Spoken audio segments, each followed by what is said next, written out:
Well, hello and welcome everyone to our Welsh Month Zoom tonight, to which I'm absolutely delighted to say we are joined by Dr. David Callender. Just a couple of quick housekeeping points. If you could make sure your mics and cameras are turned off throughout, that will just help with bandwidth. But if you have any questions for David, if you just type them in the chat box, we will come to them at the end. So very brief words of welcome to David, who is a senior lecturer in Welsh at Cardiff University, but also we're delighted to say is a short-term visiting fellow here in college, and even more delighted to say, in fact, we are welcoming David back because he is also an alumnus of college and who read English here in 2009. And whose latest research is on the Welsh Merlin tradition, in which our college manuscript collection has an abundance of interest. So without further ado, I will hand straight over to David to tell us about adventures with Welsh manuscripts here at Jesus College. David, over to you. Oh, thank you so much, Peter, for that kind introduction, and thank you so much for the invitation to speak here today. It's so lovely to see so many Jesus alumni here, and it's been lovely to be back. So this term, I've been back at Jesus, as Peter said, as a short-term visiting fellow. I'm currently at the top of staircase 11 in second quad, looking out towards the hall. It's been a beautiful day here at Jesus with rays of sun going through the clouds and hitting the stones. And next door to me, in the staircase next door, we have the wonderful Fellows Library, which I'm sure many of you will have seen. It's recently been restored and renovated through benefaction, and that's where Jesus's wonderful collection of printed books is kept, including many important early Welsh printed books as well. But Jesus also has a wonderful collection of manuscripts, which are now held for safekeeping in the Bodleian. And essentially, a manuscript is anything that's handwritten, any document that's handwritten, from the Latin manus for hand. Now, in talking about adventures in Welsh manuscripts at Jesus College, I do this with some trepidation, knowing that there are many others who know far more about the Jesus College manuscript collections than I do, not least our wonderful college librarian, Owen McKnight, and also the wonderful curator of medieval manuscripts at the Bodleian and Hugh Price Fellow at Jesus, Andrew Dunning. And Andrew Dunning's working on a detailed study of the provenance of all the Jesus manuscripts. But luckily, anyone, including me, can now stand on the shoulders of giants when studying Welsh manuscripts. And this is due to the recent publication of Daniel Hughes's monumental Repertory of Welsh Manuscripts and Scribes. And this is a description of every Welsh manuscript and scribe up to 1800, including descriptions of those manuscripts at Jesus. It's in 3 massive volumes. May set you back a few £100s, but it's well worth it. And I've been drawing heavily on this wonderful work in my talk today. Now, what I'm going to do, I'm going to share my screen, if that's all right, and take us to the digital Bodleian. So you can see here. This is the website, the Digital Bodleian, which is the repository for the digitized manuscripts, all sorts of collections from all around the world in Oxford libraries. And those of us who study manuscripts, our work's really been transformed in the past 20-25 years because so many manuscripts are now available digitally. We have these images of manuscripts which all of us can have access to and study. So it's much easier to consult a manuscript in some form than it was. And there was some really pioneering work done on this way back in the 90s at Oxford with their manuscripts in the Celtic languages. So some of the manuscripts that we'll be looking at today, they were part of this pioneering effort to showcase these manuscripts more widely, so you didn't have to consult the manuscript yourself or consult an expensive facsimile edition. Rather, you could see the manuscript online. So, with no further ado, let's have a look. And Jesus has a particularly famous Welsh manuscript, the Red Book of Hergest, which I had the pleasure of consulting in person yesterday. But let's not go there first because there's lots of other things to discover. So, if you want to search for a manuscript here, what you put in is the formal shelf mark of a manuscript. So Jesus College, an MS for manuscript, and then the number. Um, and you search, and this takes us through to Jesus College manuscript 119, the Book of the Anchorite, the Book of the Anchorite of Llandewi Brefi, Llyfr Anchor Llandewi Brefi. Um, and this is one of the most important, perhaps the most important medieval Welsh religious manuscript. So if you look at the viewer here, you've got some thumbnails of various pages on the left, and then you've got some information on the right. But let's go to the manuscript itself and make this full. And at the top here, just move the zoom bar. There we are. At the top here, you can select which page you want to go onto. So we'll go to folio 4V, and folio is essentially a fancy word for sort of both sides of a page. So it's there we are, 4V. So a folio has two sides. You've got the front side of a page, which is known as the recto side, and you've got the back side of a page, which is known as the verso side. So a folio is essentially two pages, or two sides of a sheet of paper or parchment. So this manuscript's been at Jesus a while. It was given to Jesus College in 1694, so Jesus has been taking fairly good care of it. But it does appear to have been stolen briefly for a period in the 18th and 19th centuries before thankfully being returned in 1806. So it has been, despite slightly turbulent history, it has been here for a while. But what was its history before it reached Jesus? Well, we're here towards the start of the manuscript, and luckily this manuscript gives us some information, more information than many medieval manuscripts give us. So here we have a little paragraph telling us who commissioned the manuscript and who copied it, where they worked, and we also have the date when it was copied. So we're really spoilt for choice here. So it says, I'll read it out in the Middle Welsh and then translate. Griffith ap Llywelyn ap Philip ap Trehearn o gantref mawr a beris ysgrifennu y llyfr hwn. O law cydymdaeth iddo, nid amgen, gŵr oedd anchor yr amser hwnnw yn Llandewi Brefi. So Griffith, son of Llywelyn, son of Philip, son of Trehearn, of Cantref Mawr, so sort of in the Carmarthenshire area, had this book written through the hand of a companion of his, namely a man who had been at that time an anchorite, an anchor in Llandewi Brefi.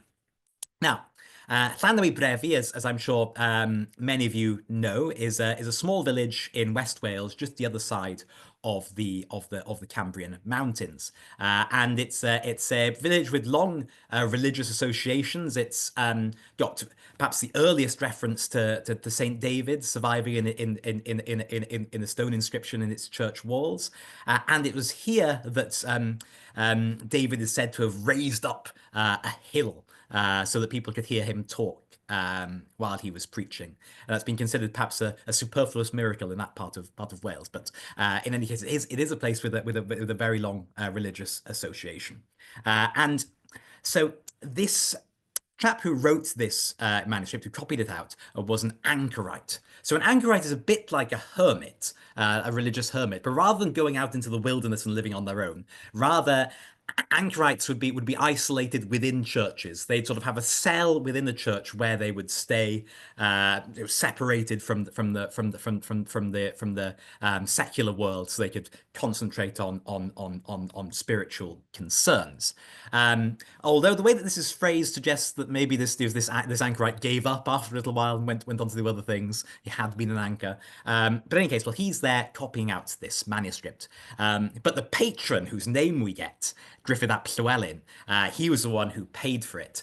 So Griffith ap Llywelyn would have been one of the uchelwyr, literally high men or nobility of medieval Wales. So in 1282, the last Prince of Wales, Llewellyn ap Griffith, is killed. There are no more Welsh princes, but there's still very much a Welsh upper class. So, wealthy patrons who are supporting poetry and who are supporting the copying of manuscripts. This is really a golden age, really, for the 14th century for the copying of Welsh material. So Griffith ap Llywelyn is one of these, and you can see he's got this patronymic name as names tended to be historically in Welsh. So you'd say Llywelyn ap Philip, for example, Llywelyn, son of Philip. And it's actually this patronymic naming system which gives us so many Williamses and Joneses and Evanses in Wales, because instead of saying, for example, Llywelyn ap Philip, you might say Llywelyn Phillips to indicate that Llywelyn was the son of Philip, and then that patronym gets fossilized as a surname. So we can see sort of an earlier stage of the commonly used Welsh names here. So Griffith ap Llywelyn paid for this. This anchorite in Llanelwy Brefi in rural West Wales copied it out, and very happily we have the date here that this was copied in 1346. So it's written out in abbreviations and in full in Latin here, and very helpfully, somebody's added below in Arabic numerals 1346. So this is very rare for Welsh manuscripts, so we know exactly when this was copied. The vast majority of manuscripts don't have a date. So this manuscript is really useful. This manuscript gives us an insight to show that, in the 1340s, this sort of thing was being produced here in West Wales. And so if there are other manuscripts which are similar in the way that they're made, similar in terms of the handwriting, then we can say, well, perhaps, these might come from a similar milieu, from a similar period. So it's a very useful manuscript. But what's in it? I said it's one of the most important religious manuscripts there is. So let's have a look at some of the texts. And the first main text, is on the next page. And it's a text known as the Elucidarium, or Historia Lucidar in Middle Welsh. And this is a text, as the name suggests, which elucidates. It explains things. It's a sort of medieval encyclopedia offering answers to all your questions. And it's a teaching text based on the format of a dialogue. So you've got the disciple, the pupil, who asks the questions, and the athro, the teacher, who answers. And these are marked out through using rubrics. So you've got red underlining for what the questions are. Starts out quite difficult. The pupil's first question is, what is God? Beth you do? And then the pupil goes on to ask about the nature of the Trinity. So the pupil says, pa ffurf a deallir y drindawd yn un Duw? In what way is the Trinity to be understood as one God? And the teacher has a very interesting explanation here. Edrych di'r hael, yn yr hwn y mae tri pheth, nid amgen, gallu tanllyd, ag oleuni, ag wres, ag ni ellir ei gwahanu. So the teacher says, well, look at the sun, and there are three things in the sun, namely fiery power and light and heat, and they cannot be separated. If you were to take away the sun's heat, there would be no sun anymore. If you were to take away the sun's light, there would be no sun anymore. And so through this comparison, the teacher attempts to explain to the pupil the nature of the Trinity. So this goes on, it's quite an extensive text. So if we go on to folio 31 recto, we have the pupil continuing to ask questions, but clearly somebody got a little bored here and decided to draw a face in the margins. This will be the first of many faces we find in the margins. The margins of medieval manuscripts are sort of a ludic place where you can play around with things, where you can add things. You can draw silly faces if you want. That seems to have been completely fine. Nobody really complained about that. And you can add add useful information as well, noting where the questions are, for example. Later writers might annotate the manuscript as well. So margins are a really interesting place to look at in a manuscript. So that's the elucidarium, this elucidating encyclopedic text, telling you what's what. But I call this totally adventures in Welsh manuscripts because you never really know what to expect in a manuscript. So we might think, okay, well, this medieval Welsh religious manuscript. We sort of know where we are here. But let's go to the end of the manuscript, folio 137V. And here we find a different text. And it starts off, Dyma ddechrau Historia Gwlad Ieuan Fendigaid. Here is the start of the story of the land of Blessed John. And it introduces this text as follows. Dyma lyfr ar anfones brenin yr India I ymyrawdwr Constantinople. Yn yr hwn y deallir llawer o ymrafeilion bethau o didawg, ac ynddo mae pethau newydd a phethau nichlwsbwyd yn llyfrau eraill erioed. So here is a book which the King of India sent to the Emperor of Constantinople, in which many marvelous things were understood, and there are many new things in it, and things which were never heard ever in other books. So you can see the scribe, the adapters here. It's quite sort of breathless introduction to this text. This is something that's really new. This is something that's really interesting. This is a text which would have been translated from Latin, available in lots of different European vernaculars. And I think it demonstrates how this scribe working at a church in rural West Wales was in no way inward looking. Medieval Welsh literature is really outward looking. Most of it's adapted and changed from other languages, and people were really interested in other places and in the rest of the world. So essentially, this text is part of the Prester John tradition, which was a medieval tradition that there was a Christian king in India who had sent in the 12th century a letter to the Byzantine emperor describing his kingdom. And so as we go on, we get a bit more description of this kingdom.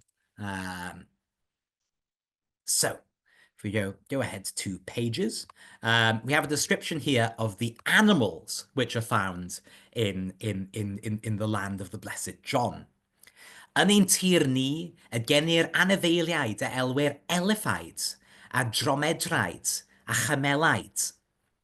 So in our land, animals are born which are called elephants and dromedaries and camels, and you'll be able to make out some of the Latinate terms here: panthers, crocodiles, tigers. So there's a mixture of animals, both real and legendary.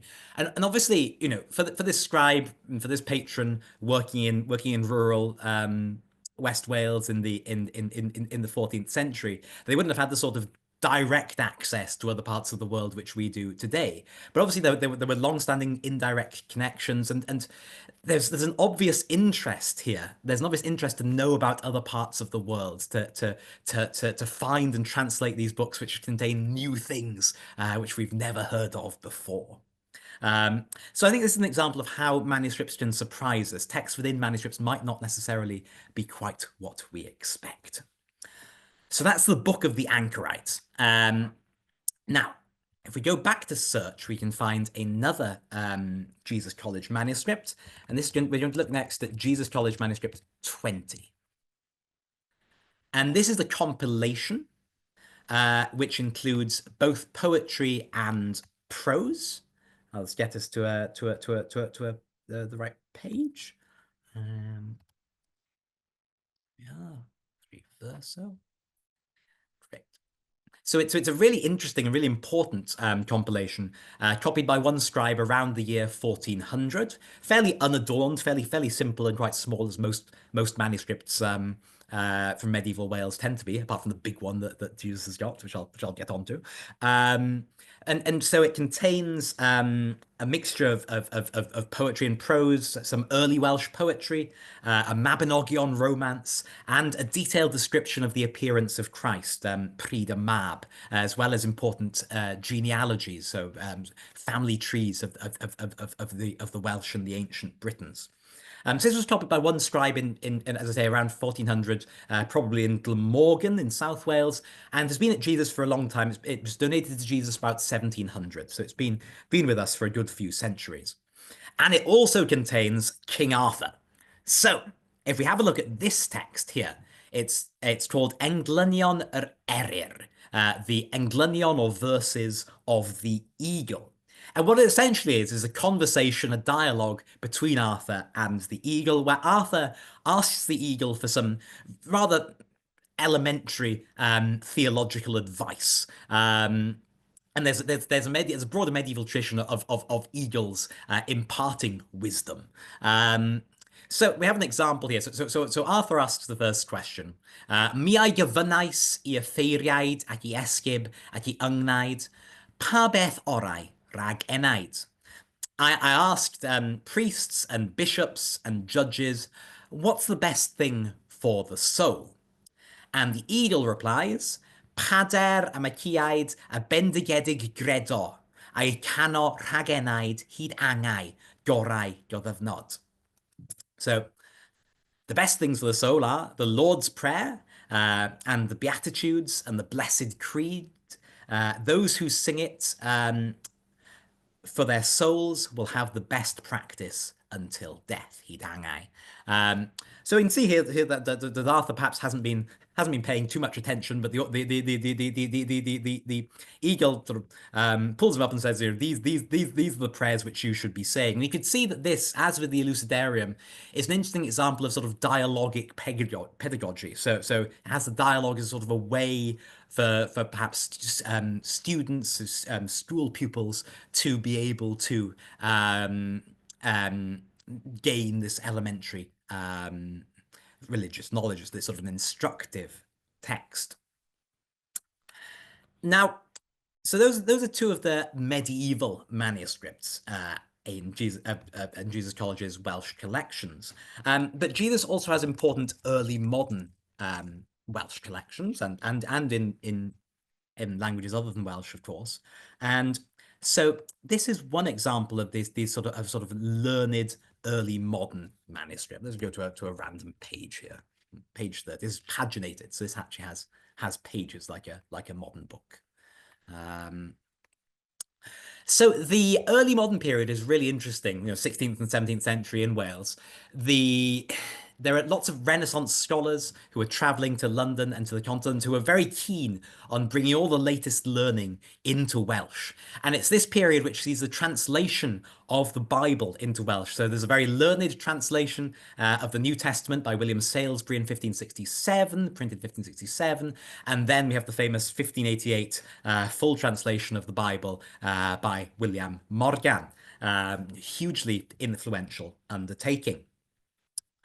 And what we have here is very much a connected learned work, namely a glossary or a dictionary of New Testament Greek. So you have the Greek biblical words there on the left, and then in Welsh you've got an explanation, a translation of what it is, and then at various points you've got references to the relevant parts of the Bible where this occurs. And this is now, rather than the Gothic hands we've seen in the medieval Welsh manuscripts, this is now in an italic hand. So this looks much more similar to modern handwriting, doesn't it? At least for the Welsh bits.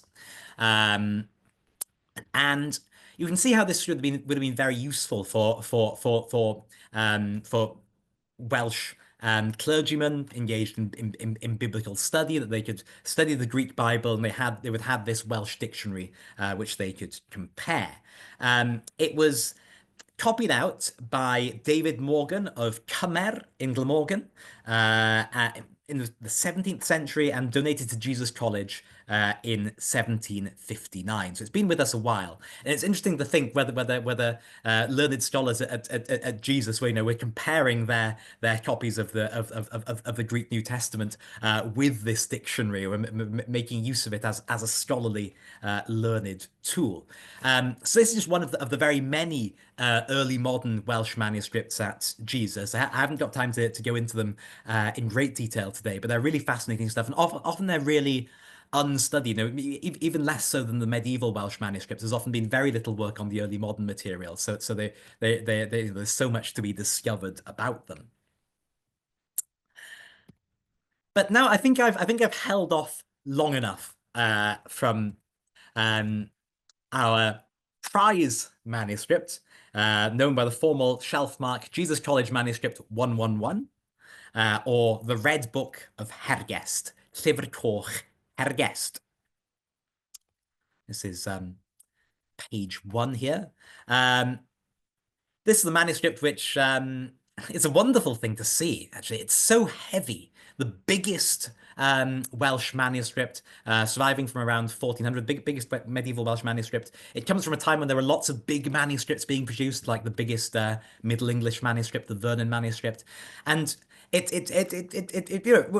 you consult it, you really do get a sense of its sheer bulk. It's extremely thick as a manuscript with a heavy binding, and you have to be quite strong to be able to carry it back over to the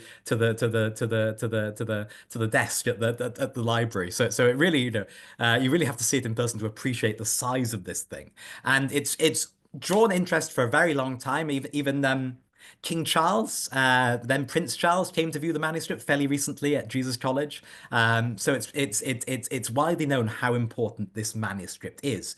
And why is it so important? Well, it's basically a huge compendium, as I say, the biggest medieval Welsh manuscript, and it contains everything. The Mabinogion, got it, the fullest copy of the Mabinogion. Early Welsh poetry, high medieval Welsh poetry, the poets of the princes, history. It's got the fullest histories that you find, going back to the Welsh the pseudo-historical Trojan origins of the Welsh through the legendary early British history up to the present day. It's got, the triads of the island of Britain, these legendary texts. It's got geographical texts, religious texts, texts which take us to other parts of the world, as we've just seen. It's a really fabulous, fantastic work. And I think if we only had this, if we'd lost all of our other medieval Welsh manuscripts and just had the Red Book, we would still have an extremely rich medieval Welsh literature. Such is the importance of this work. Now, it's been at Jesus for a while, but before that, it started life in the Swansea area. So it was copied for Hopcyn ap Thomas, Hopcyn, son of Thomas, of Ynys Forgan, which is now sort of in sort of the northern suburbs of Swansea. And it was copied out by 3 main scribes, including the professional scribe Hywel Vychan, who copied quite a lot of manuscripts, and he was a very important scribe, seemed to have worked closely with Hopcyn ap Thomas. Now, this is a big compendium. It contains almost everything, but not quite everything, because Hopcyn ap Thomas clearly had conservative tastes. So the 14th century is the great age of the cywydd, of this new form of Welsh poetry popularised by Dafydd ap Gwilym, perhaps the best known medieval Welsh poet. But Hopcyn ap Thomas wasn't interested in that stuff at all. He wanted the early stuff, traditional works in the traditional Welsh meters, traditional Welsh literature. So his literary tastes appear to have gravitated towards earlier works or works in earlier style. Now, this manuscript must have been copied between 1382, which is the final date we find in one of the chronicle texts in the manuscript, and 1405, when Hopcyn ap Thomas died. So it's copied late 14th century or start of the 15th century. And it's been at Jesus since 1714. And here it's been looked after and been widely used by scholars, ever since it's been here, really. It was used by Sir John Rhys, whose portrait you'll have seen in the dining hall, who was then Professor of Celtic and went on to become Principal of Jesus College.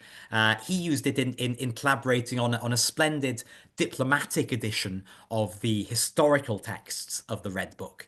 So it's really been a core part not only of Jesus College's collections, but also of Jesus College's scholarship.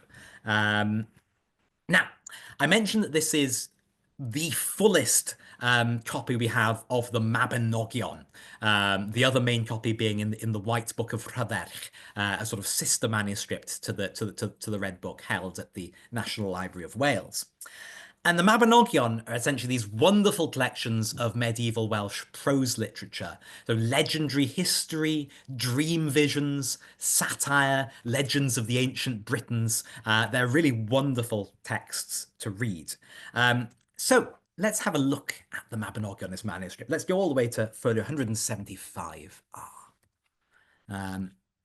And you'll notice here it's a big manuscript, and so it's shared into two columns to make it easier to read, because it would be quite difficult to follow the line the whole way across.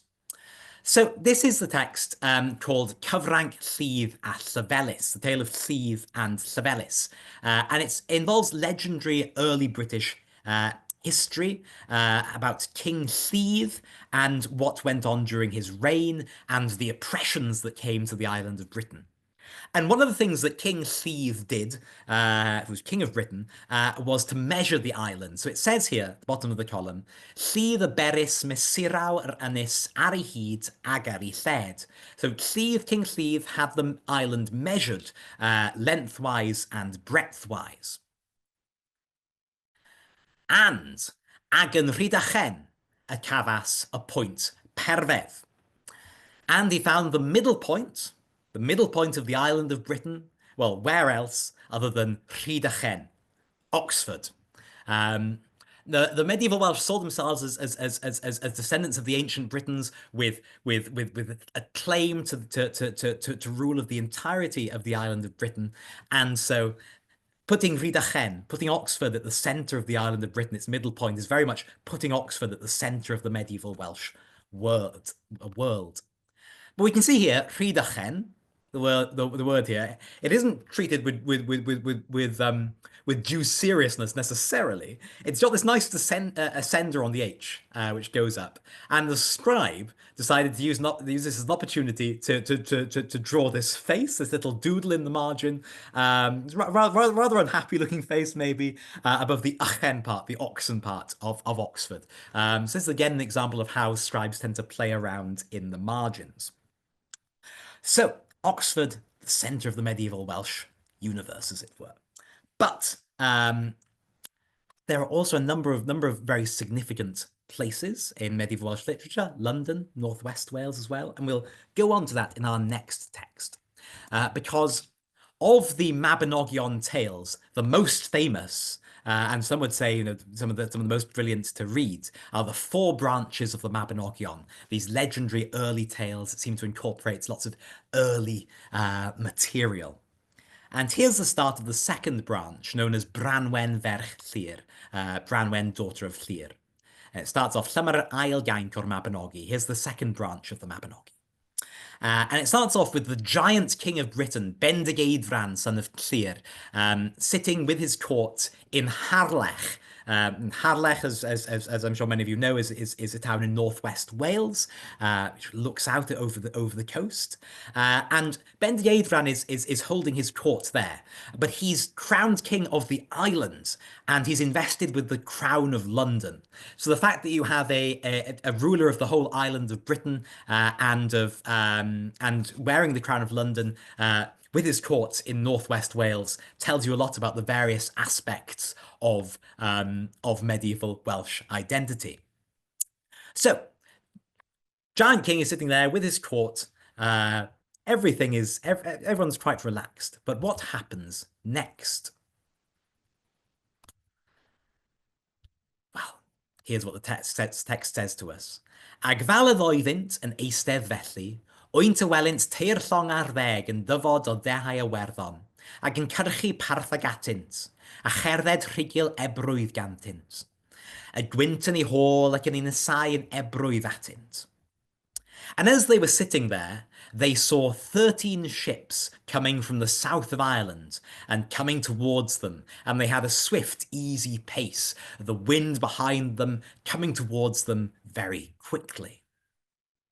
Mi ywelaf longau raco, heb y brenin, ac yn dyfod yn ebrwydd parth ar tir, ac erchwch I wir y llys wisgaw amdanynt, a myned I edrych pa feddwl yw yr eiddynt. The king said, I can see ships over there, and they're coming quickly towards the land. ask for the men of the court to prepare themselves and go to have a look at what their intentions might be. Y gwir y wisgoes amdanynt ac yn y saesynt atynt I weired. Gwedi gweled y llongau o agos, diheu oedd gantynt, na welsynt llongau gywiriach I hansawdd na gwynt. Arwyddon teg gweddus o bali oedd arnynt, ac a hynny na chaf un o'r llongau yn rhagfleini rhag y rhai eraill. So the men got prepared and they went down towards the ships. And after they saw the ships closely, they were certain that they'd never seen more excellently prepared ships than them. And they had fair, beautiful standards of silk upon them. And then, behold, one of the ships started to move forward in front of the others. So I'll let you read the rest of that story. The Mabinogion are available in a wonderful English translation by my colleague, Sionna Davis. But I think that this section maybe gives you an insight into the narrative style, the narrative craft of medieval Welsh storytelling. It really brings you in and you want to find out what happens next. But as Peter mentioned at the start, I've been working in particular on Merlin. So let's try and find some Merlin in the Red Book of Hergest. There's plenty of him. Because there were many Merlins in medieval Wales, or at least two. There was the Merlin of international tradition, the Merlin of Geoffrey of Monmouth, and the Merlin the Wild Man, Myrddin Wyllt, the Merlin of early Welsh poetry. So this is an example of a copy of Brit y Brenhinedd, the Chronicle of the Kings, which is the Welsh translation of the Latin work, the History of the Kings of Britain by Geoffrey of Monmouth. And Geoffrey of Monmouth was a sort of Welsh Oxonian. He'd been born in Monmouth, probably to a Breton family, but spent most of his life here in Oxford. And it's in Oxford that he wrote his bestseller, this Latin History of the Kings of Britain, written in the 12th century and quickly becomes a bestseller throughout Europe, translated into all sorts of languages, and particularly into Welsh. The Welsh particularly like adapting and drawing upon Geoffrey, who gives them this very rich, very illustrious history as the descendants of the Britons. Now, Merlin occurs in Geoffrey's story as a boy prophet, not as an old wizard, but as a boy prophet who says to King Vortigern, I know why your castle is falling down. It's because the red dragon and the white dragon are fighting one another. And what's going to happen is that the red dragon, who represents the Britons, will chase away the white dragon of the Saxons. So that's the omen of the dragons, a fairly straightforward prophecy symbolizing that the Britons, the Welsh, will rise up and expel the Saxons. But Geoffrey makes everything really complicated. He enjoys inventing things, playing around with things. And so the prophecy he gives Merlin is just completely off the wall. It's full of all sorts of symbols, more recent historical events. So here's just one of them. One of the things that Geoffrey prophesies is a hedgehog overladen with apples. So I sort of imagine that as a sort of a hedgehog that, it's got sort of apples sort of sticking out of its spines. So that's one of the symbolic animals which Geoffrey's Merlin prophesies. And so if you want to know what a hedgehog overladen with apples is in Middle Welsh, it's here Draenawg, Gwrthrum or Afalai. Draenawg, Gwrthrum or Afalai is the Middle Welsh for this rather odd prophetic symbol in Geoffrey's very popular work. But I mentioned there was also a more native Arthur, the Arthur of Merlin, the Merlin of early Welsh poetry. So let's move on in the manuscript to where we find two really important, really wonderful, I think, Merlin poems. Merlin's Separation Song and the coexistence of Merlin and his sister Gwendydd. Gwendydd gets lost in later tradition, sadly, but she's a really important figure in early Welsh Merlin poetry as his sister.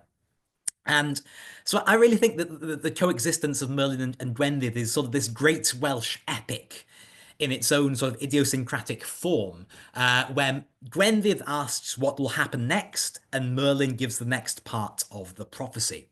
And the setting for this is that Merlin has lost his lord. Gwenddolai has been killed at the Battle of Arderydd, and Merlin, driven mad by grief, has taken shelter in the forest of Caerleon, showing more sympathy with the natural world than with humanity. And it's there in the forest, exposed, that he gives the prophecy of the Britons, telling of their triumphs and their failures.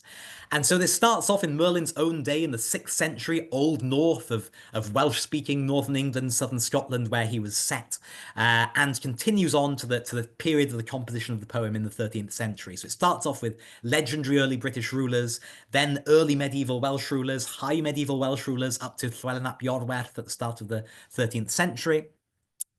And then it continues. So Merlin then goes into the poet's own actual future, where we have the prophesied sons coming to reclaim the entirety of the island of Britain for the Welsh. And then beyond that, to Judgment Day, to the end of the world. But there's a really powerful tension built up in this poem, I think, because Gwendydd keeps asking what's happening, what's going to happen next. Merlin says it's the end of the world, that's it. But Gwendydd keeps saying, well, what about what happens after that?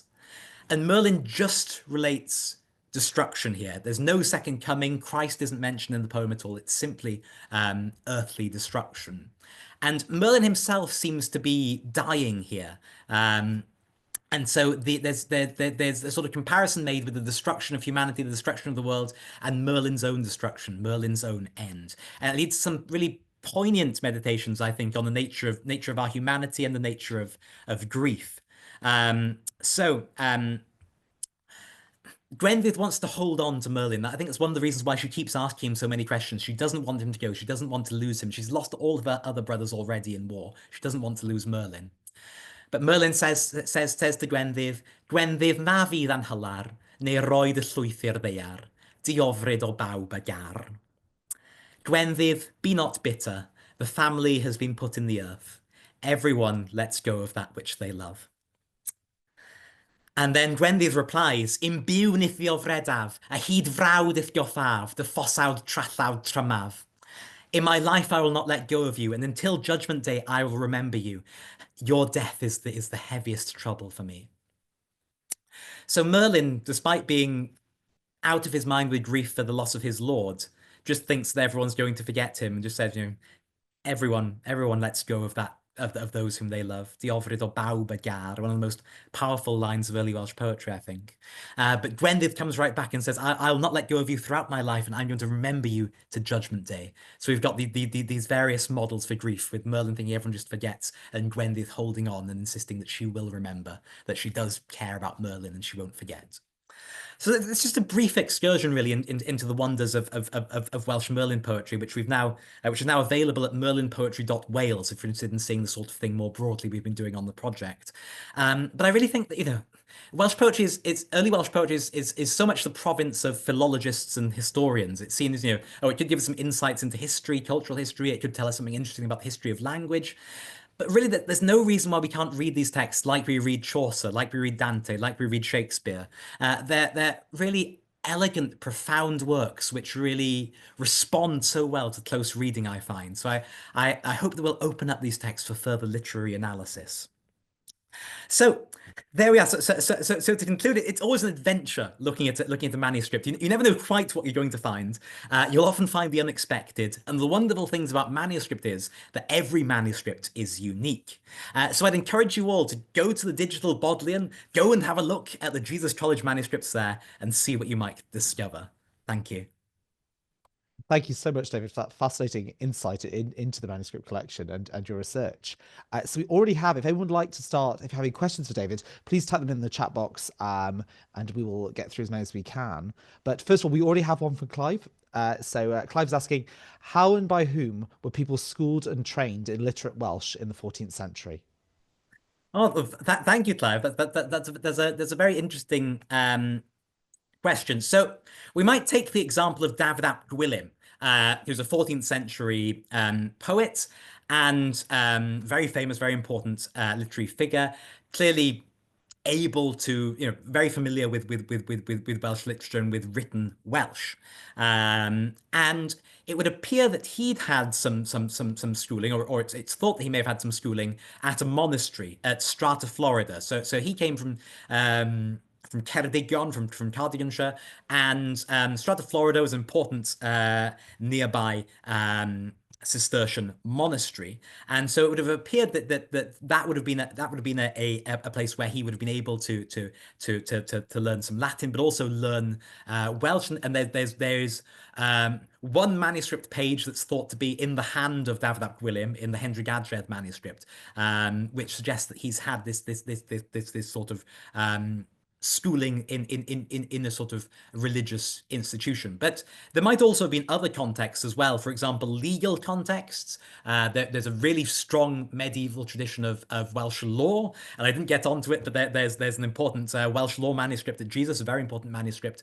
And so perhaps in sort of being sort of legally trained might have been another route into to Welsh literacy. But broadly, there is just a large group of sort of Welsh literati, these patrons who are clearly very learned in this literature, want complex poetry to be produced for them, and are very happy to support it. So lots of different pillars supporting this literate Welsh society, I think. Fantastic, thank you. And then question from Perry: what's your favorite story in the Mabinogion? Well, I would probably say the second branch, Branwen. Although maybe that's too obvious one. I mean, there also the Dream of Maxen is also wonderful. This wonderful vision that the Emperor of Rome has, which takes him to Britain, and then he goes to carry out that vision by traveling to Britain himself. Um, but I would just say, I mean, there's so much going on in the second branch, and again, those prose stories can really lend themselves to close reading. I mean, what's going on in terms of critiquing the society, critiquing a story which ends in such destruction. Is there perhaps some sort of critique of how how the rulers are operating there? So I'd probably recommend most of all Branwen, the second branch of the Mabinogion. Fantastic. So if any, please feel free to keep on putting questions in the. And we have, just as I say that, one from Zoe. Have you come across any unique such interesting abbreviations in Welsh manuscripts, like Clwyd for Llywelyn?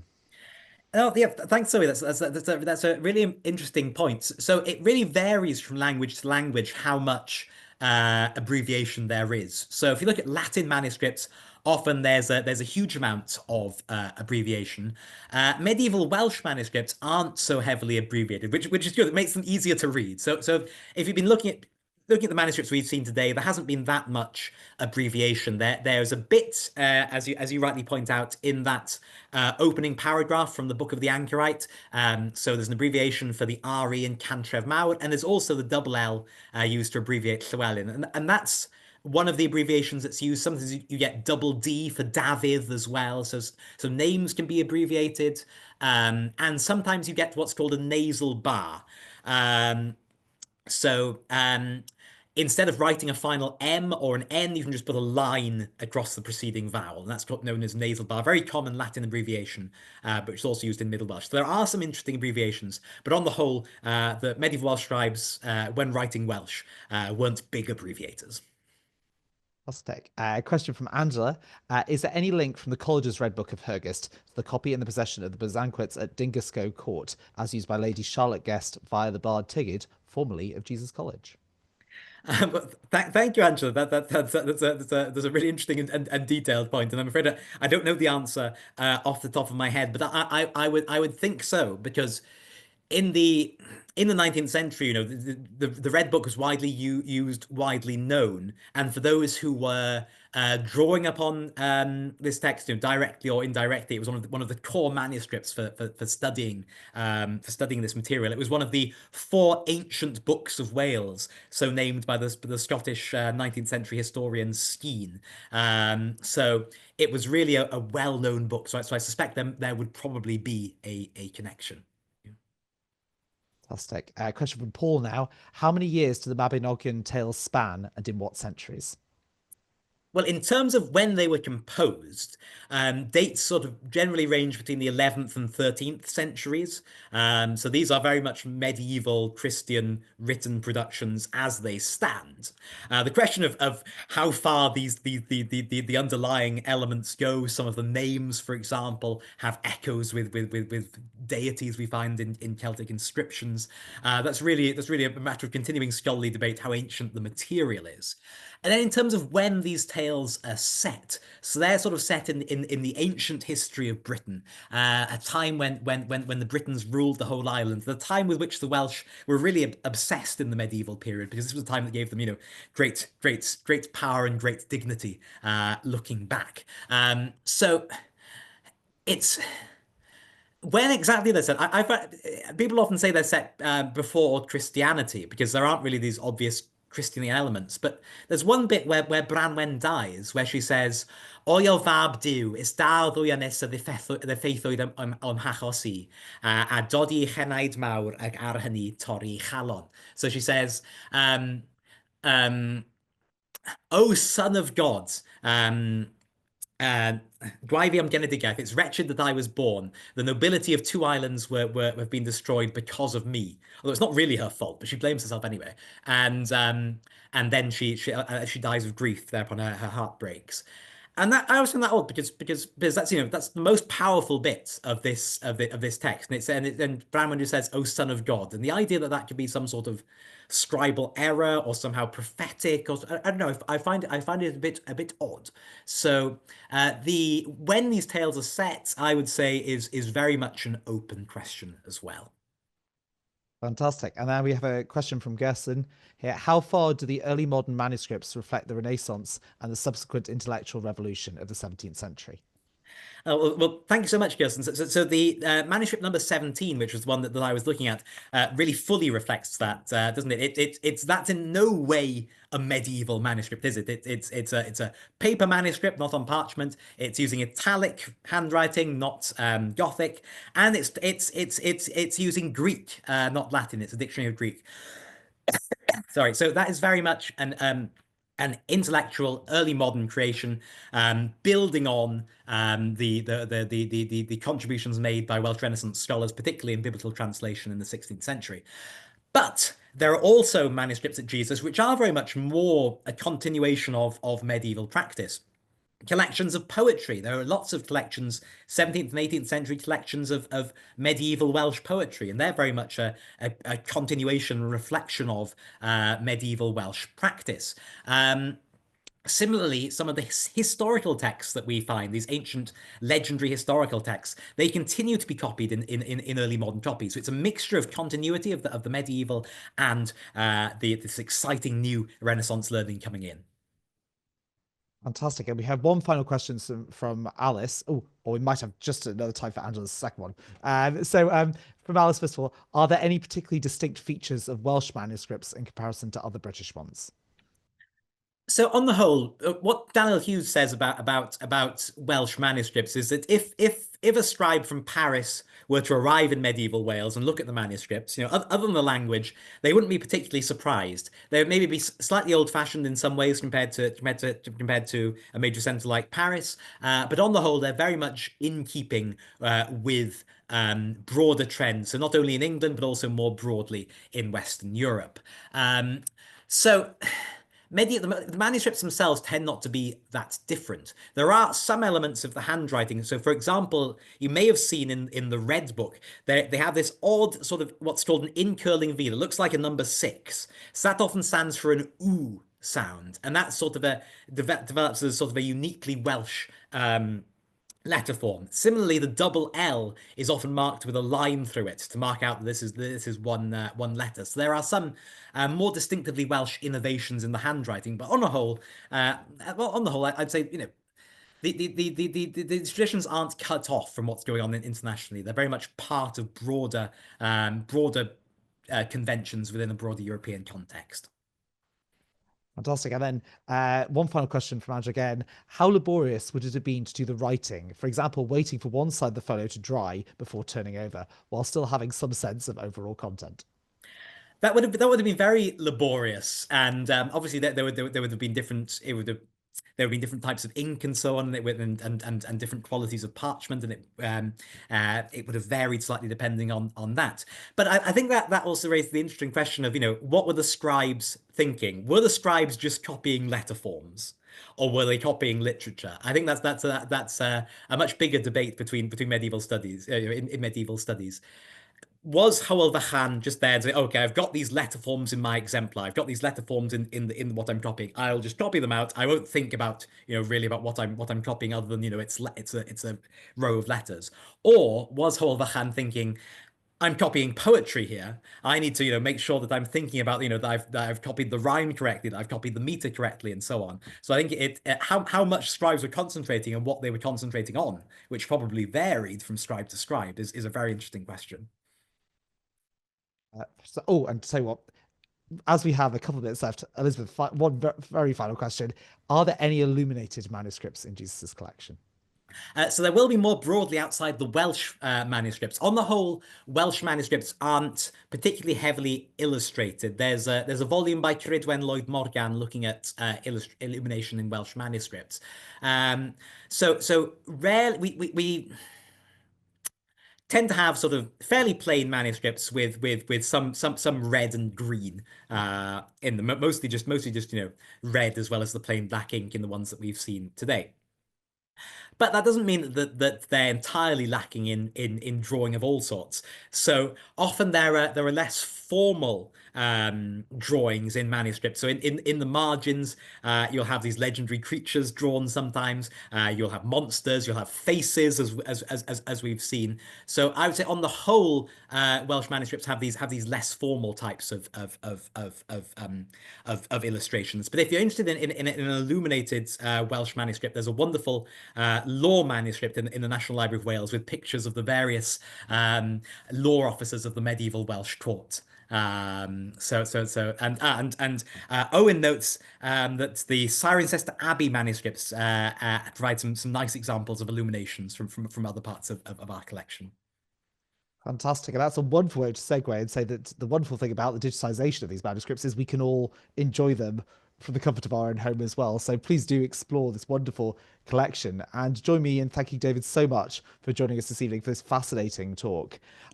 Just to let you know that our final event for our Welsh Month series this year is we will be in Wales next week. I'm really delighted to say, as part of our access and outreach work, we'll be taking the production of Romeo and Juliet that was here in college last month to Wales, visiting 3 schools, and the performance on the Monday evening in King Henry VIII School, Abergavenny, which college has a very long-standing historic connection with, is open to the public as well. So we are going to drop you the ticket link if any of you who are based in Wales, or indeed who would like to go over to Abergavenny on Monday evening, would like to join us for that. And also, many of you will have seen an email today that we are, as part of our celebrations of 50 years of coeducation, we are naming a boat in honor of that, thanks to collaboration with JCBC. So please do sign up for that as well. But this is just final note to say thank you so much for joining us. Thank you once again, David, and we hope again to see you soon. Thank you so much and good night.